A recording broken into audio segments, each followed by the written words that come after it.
ito, suot lang sa kanyang ganon, and then saka i-open. Pag na-open na ganyan, so para lang din siyang halter na meron siyang pang open. Okay, so susuot mo siyang ganyan, ma-examine mo na siya. Pag na-examine mo, so may headlamp ka o flashlight ka, makikita mo kung ano yung normal, ano yung abnormal, ano yung gagawin mo. Ano yung condition sa loob.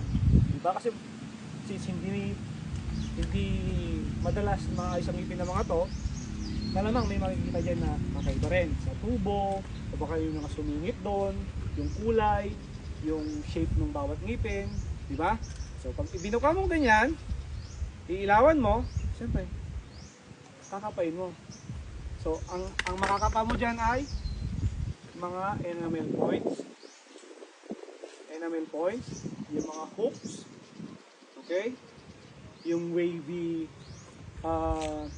surface. So pag kinapa mo gano'n, yung mga may hooks, nakakasugat minsan ng ng kamay. Okay?